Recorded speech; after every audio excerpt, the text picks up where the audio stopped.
வணக்கம். நாம விரும்பி சாப்பிடுற சாப்பாட்டுக்கு அந்த அட்டகாசமான சுவையும் மனமும் எங்கிருந்து வருதுன்னு பாவுதபாட்கம் கேக்கும். வாங்க, இன்னைக்கு நாம நம்ம உடம்போட ஒரு பேசப்படாத ஹீரோவான லிப்பிடுகள், அதாவது கொழுப்புகள் பத்தி தெரிஞ்சுக்கலாம். சும்மா யோசிச்சு பாருங்களேன். சூடா ஒரு வடையோ இல்ல மணக்க மணக்க ஒரு பிரியாணியோ அதோட வாசனை வந்தாலே நம்மள அப்படியே இழுக்கும் இல்லையா? அதுக்கு பின்னாடி ஒரு சின்ன அறிவியல் இருக்கு. அது என்னன்னு பார்க்கலாமா? ஆமாங்க, அதுக்கு மிக முக்கிய காரணம் லிப்பிடுகள் தான். நாம சாதாரணமா நினைக்கிற இந்த கொழுப்புக்குள்ள எவ்வளவு பெரிய விஷயம் அடங்கி இருக்குன்னு தெரிஞ்சுக்க நீங்க தயாரா? வாங்க பார்க்கலாம். சரி, முதல்ல இந்த லிப்பிடுகள்னா அப்படின்னா என்ன, அதோட அடிப்படை கட்டமைப்பு எப்படி இருக்கும்னு சிம்பிளா புரிஞ்சுக்கலாம். ரொம்ப எளிமையா சொல்ல போனா, லிப்பிடுங்கிறது கொழுப்பு அமிலங்களும் கிளிசராலும் ஒன்னா சேர்ந்த ஒரு கலவை. இதோட ஒரு ஸ்பெஷல் கேரக்டர் என்னன்னா, இது தண்ணியில கரையவே கரையாது, ஆனா சில கெமிக்கல்ஸ்ல கரைஞ்சிடும். பாருங்க, இந்த எளிமையான ஃபார்முலா தான் நம்ம உடம்புல கொழுப்பு எப்படி உருவாகுதுங்கிறதுக்கான ரகசியம். அதாவது ஒரு கொழுப்பு அமிலமும் ஒரு கிளிசராலும் சேரும்போது ஒரு லிப்பிட் உருவாகுது. இதுதான் கொழுப்போட பேசிக் கெமிஸ்ட்ரி. அடுத்து லிப்பிடுகளோட ரொம்ப ரொம்ப முக்கியமான வேலையை பார்க்கலாம். அது நம்ம உடம்புக்கு எப்படி ஒரு பவர் ஹவுஸ் மாதிரி வேலை செய்யுதுன்னு தெரிஞ்சுக்கலாம். இது வெறும் கேலோரிகளை பத்தின விஷயம் மட்டும் இல்ல.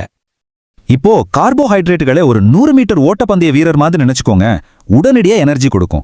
ஆனா கொழுப்புகள் ஒரு மராத்தான் வீரர் மாதிரி நாள் முழுக்க ஓடுறதுக்கு தேவையான சக்தியை மெதுவா ஆனா நிலையா கொடுக்கும். நம்ம உடம்போட உண்மையான லாங் லாஸ்டிங் ஃபியூவல் இதுதான்.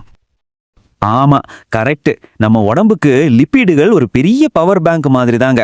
அவசர நேரத்திலையும் ரொம்ப நேரம் வேலை செய்யறப்பவும் தேவையான சக்தியை சேமிச்சு வச்சு தேவைப்படும் போது ரிலீஸ் பண்ணும். எனர்ஜி கொடுக்கறது மட்டும்தான் லிப்பிடுகளோட வேலையா? இல்லவே இல்ல. நம்ம உடலை பாதுகாக்கிறதுலயும் அதுக்கு ஒரு வடிவத்தை கொடுக்கறதுலயும் அதுக்கு ஒரு முக்கியமான பங்கு இருக்கு. அது என்னன்னு இப்ப பார்க்கலாம். நம்ம உடம்புல இருக்கிற கிட்னி, கண்கள் மாதிரி ரொம்ப முக்கியமான உறுப்புகளை சுத்தி ஒரு மெத்த மாதிரி இருந்து எந்த அதிர்ச்சியும் தாக்காம பாதுகாக்கிறதே இந்த கொழுப்படுக்கு தான். இது நம்ம உடம்போட நேச்சுரல் ஏர்பேக் மாதிரி. அதே மாதிரி நம்ம தோலுக்கு அடியில இருக்கிற கொழுப்பு அடுக்கு நம்ம உடலோட வெப்பம் தேவையில்லாம வெளியே போகாம தடுக்குது. இதனால நம்ம பாடி டெம்பரேச்சர் எப்பவும் ஒரு சீரா மெயின்டைன் ஆகுது. இது ஒரு நேச்சுரல் தெர்மோஸ்டாட் மாதிரி செயல்படுது. இது இன்னும் ஆச்சரியமான விஷயம். நம்ம உடம்புல இருக்கிற கோடி கணக்கான செல்களோட வெளிச்சுவரான செல் சவ்வையை உருவாக்குறதே இந்த லிப்பிடுகள் தான். அது மட்டும் இல்லாம நம்ம நரம்புகளை சுற்றி ஒரு பாதுகாப்பு உறை மாதிரி இருக்கிற மைலின் உறையையும் இதுதான் உருவாக்குது. இந்த உறை தான் மூளையிலிருந்து வர்ற சிக்னல்கள் உடம்பு முழுக்க மின்னல் வேகத்துல பயணிக்க உதவுது. சரி, அடுத்து லிப்பிடுகளோட இன்னும் சில முக்கியமான, சில சமயம் நம்மளை ஆச்சரியப்பட வைக்கிற வேலைகளை பத்தி பார்க்கலாம். நம்ம ஆரம்பத்துல ஒரு கேள்வி கேட்டோம் இல்லையா? அதுக்கு வருவோம். உணவுல இருக்கிற கொழுப்பு தான் அந்த சுவைக்கு காரணமான சின்ன சின்ன மூலக்கூறுகளை நம்ம நாக்குக்கும் மூக்குக்கும் கொண்டு சேர்க்கிற ஒரு வாகனம் மாதிரி செயல்படுது. கொழுப்பு இல்லைன்னா சாப்பாட்டோட சுவையே முழுமையாகாது. இது ரொம்ப ரொம்ப முக்கியமான ஒரு பாயிண்ட். வைட்டமின் ஏ, டி, இ மற்றும் கே, இந்த 4 விட்டமின்களும் கொழுப்புல தான் கரையும். அதனால நம்ம உணவுல கொழுப்பு இருந்தாதான் நம்ம உடம்பால இந்த விட்டமின்களை எடுத்துக்கவே முடியும்.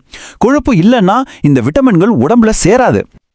இப்போ ஒரு உணவுப் பொருள்ல கொழுப்பு இருக்கா இல்லையான்னு எப்படி ஒரு சிம்பிள் டெஸ்ட் மூலமா கண்டுபிடிக்கலாம்னு பார்க்கலாம். இது ரொம்பவே ஈஸி. ஒரு சாதாரண பேப்பரை எடுத்துக்கோங்க. நீங்க டெஸ்ட் பண்ண நினைக்கிற சாப்பாட்டை அதுல வச்சு மெதுவா தேயுங்க. அந்த இடத்துல பேப்பர் டிரான்ஸ்பரண்ட் ஆகுதா, அதாவது எண்ணெய் பட்ட மாதிரி ஒளி உருடுவான்னு பாருங்க.